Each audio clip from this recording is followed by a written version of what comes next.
Hi అండి, welcome to our channel. ఇవాల్టి మన వీడియోలో స్పెషల్ చింతపండు పులిహోర. పులిహోర అంటే ఎవరికి ఇష్టం ఉండదు చెప్పండి. అందులోనూ గుళ్ళో చేసే పులిహోర చాలా టేస్టీగా ఉంటుంది కదా. చింతపండు పులిహోర చేయడం అంటే చాలా పెద్ద ప్రాసెస్ అనుకుంటారు, కానీ మన ఛానల్ స్పెషల్ అదే కదా. ఎంత పెద్ద ప్రాసెస్లో ఉన్న ఐటమ్ అయినా కానీ చాలా ఈజీగా చేసుకునే విధంగా అయితే నేనైతే చూపిస్తాను, చూసేయండి. ముందుగా ఒక 100 గ్రాములు చింతపండు కడిగి పెట్టేసుకొని అందులో వేడి చేసిన నీళ్లు పోసి పెట్టినట్లయితే ఒక 1/2 అవర్ పక్కన పెడితే అది నానిపోతుంది. ఇది మనకి నిల్వ ఉండే పులిహోర పులుసు కాబట్టి వేడి నీళ్ళతో చేసుకుంటే ఎక్కువ రోజులు అనేది నిల్వ ఉంటుంది, పాడవకుండా. ఇంకా చింతపండు కూడా మనకి పోపు అయిపోయేలోపు నానిపోతుంది అన్నమాట. అయితే గుళ్ళో చేసే ప్రసాదం ఎందుకంత టేస్ట్ ఉంటుంది అంటే అందులో వేసే ఈ మసాలా అనేది స్పెషల్ అన్నమాట. సో మనమైతే చూద్దాము. దానికోసం 1 స్పూన్ ధనియాలు, 1/2 టీ స్పూన్ మెంతులు, 1/2 టీ స్పూన్ జీలకర్ర, 1/2 టీ స్పూన్ మిరియాలు, ఇవైతే సరిపోతాయి. మనకి 100 గ్రాముల చింతపండు పులుసు కోసం అయితే ఇంత క్వాంటిటీ అయితే సరిపోతుంది. మొత్తం కూడా మనము చింతపండు గుజ్జులోనే కలుపుకోవాలి. అంటే ఇది మనకి నిల్వ ఉండే పులిహోర పులుసు కాబట్టి మనం పులుసు అనేది మరిగేటప్పుడే ఈ మసాలా మొత్తం అందులో యాడ్ చేసుకోవచ్చు. కొంతమంది రైస్లో సపరేట్గా యాడ్ చేసుకుంటారు, ఈ పౌడర్ అనేది అలా అవసరం లేదు. ఇంకా చాలామంది చింతపండు పులుసు సపరేట్గా ఉడకబెట్టేసుకుంటారు, పులిహోర తాలింపు అనేది సపరేట్గా వేసుకుంటారు. మనం అలా కాకుండా ఈ తాలింపులోనే మనం చింతపండు పులుసు కూడా యాడ్ చేస్తున్నాము. ఇలా చేయడం వల్ల కూడా ఎక్కువ రోజులు అనేది నిల్వ ఉంటుంది. సరే, అయితే మనం ఇప్పుడు ఆయిల్ అయితే యాడ్ చేసుకున్నాము. దీనికోసం ఒక 100 ml ఆయిల్ అయితే పడుతుంది. అంటే ఇది ఎక్కువ రోజులు నిల్వ ఉండేది కాబట్టి ఆయిల్ అనేది కొద్దిగా ఎక్కువగానే పడుతుంది.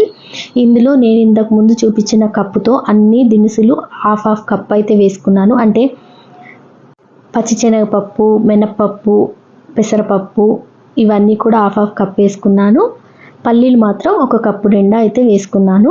ఇక్కడ ఒక 10 ఎండుమిరపకాయలు, పక్కా కొలతలతో చెప్తున్నాను ఎందుకంటే మనకి 100 గ్రాముల చింతపులుసుకి అయితే ఈ మెజర్మెంట్స్ అన్నీ కూడా కరెక్ట్గా సరిపోతాయి. ఇందులో కూడా ఒక 1/2 టీ స్పూన్ అలా మిరియాలు అనేది వేసుకోవాలి. నార్మల్గా ఇంట్లో వంట చేయాలంటే మనము ఎక్కువ గిన్నెలు మెస్సీ అవ్వకూడదు, కిచెన్ మెస్సీ అవ్వకూడదు, ఎక్కువ గిన్నెలు మురికి అవ్వకూడదు, ఇంకా తక్కువ టైంలో అయిపోవాలి. ఇదే కదా బేసిక్గా ఇంట్లో లేడీస్ వంట చేసేటప్పుడు ఆలోచించేది. సో నేను కూడా అలాగే చెప్తున్నాను, ప్రాసెస్ ఏమీ పెద్దగా చెప్పట్లేదు. అంటే ఇందులో అయితే చింతపండు పులుసు సపరేట్గా మరిగిస్తారు, ఉప్పేసి పసుపేసి, అలా కాకుండా మనం ఇలా నార్మల్గా పులుసు అనేది ఇలా కొంచెం థిక్గా తీసుకోవాలి. అది వేడి నీళ్ళు వేసి పెట్టాం కాబట్టి తొందరగా నానిపోయింది. ఇలా నానిన చింతపండు పులుసులో అంటే కరెక్ట్గా ఇందులో మొత్తం మనకి మనం ఏదైతే నానబెట్టుకున్నామో అందులో అస్సలు ఉండకూడదు, గట్టిగా మొత్తం వచ్చేలా పిండుకోవాలన్నమాట. అలానే పల్చగా కూడా అవ్వకూడదు, ఎక్కువ పల్చగా అవ్వకూడదు. సరే, అయితే కొంతమందికి చింతపండు గుజ్జు తీసేటప్పుడు కొద్దిగా పల్చగా అవుతుంది కదా, అయినా ఏం కంగారు పడాల్సిన అవసరం లేదు. మనం ఈ పోపులో వేస్తాం కాబట్టి అది చాలా దగ్గర పడిపోతుంది. అయితే నేను ఇక్కడ తాలింపులో ఇలా కట్ చేసి పెట్టకుండా నార్మల్గానే మిర్చి, కరివేపాకు వేసాను. మనకి పులిహోరలో మెయిన్గా ఈ మిర్చి, కరివేపాకు చాలా టేస్ట్ ఇస్తాయన్నమాట. సో ఇవి ఎప్పుడు వేయాలి అనేది కూడా ఇంపార్టెంట్.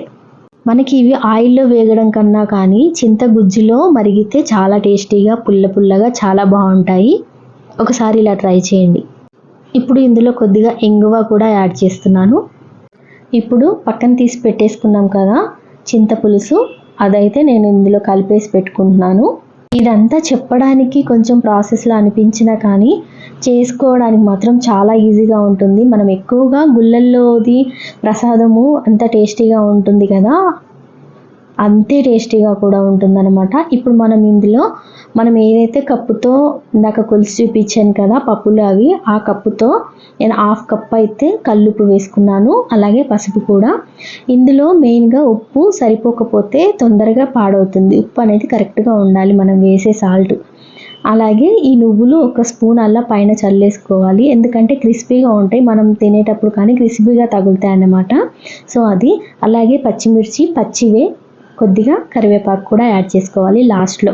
ఒక 5 నిమిషాల ముందు ఇవన్నీ కూడా కలుపుకోవాలి. అలాగే మనం మిక్స్ చేసి పెట్టుకున్నాం కదా పౌడర్ని, ఆ పౌడర్ మొత్తం ఈ క్వాంటిటీకి సరిపోతుంది, మొత్తం యాడ్ చేసేసుకోవాలి.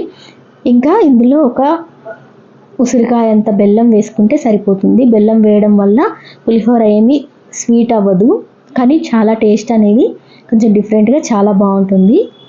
నా ఉద్దేశం ఏంటి అంటే వంట రాని వాళ్ళు కూడా ఈజీగా చేసుకోగలిగే విధంగా చెప్పాలి. అలాగే ఎక్కువ అంతా మెస్సీ అవ్వకుండా చూసుకోవాలి అన్నట్లుగానే నేను చెప్తాను. మన వీడియోస్ నచ్చినట్లయితే తప్పకుండా లైక్ చేయండి, సబ్స్క్రైబ్ కూడా చేసుకోండి.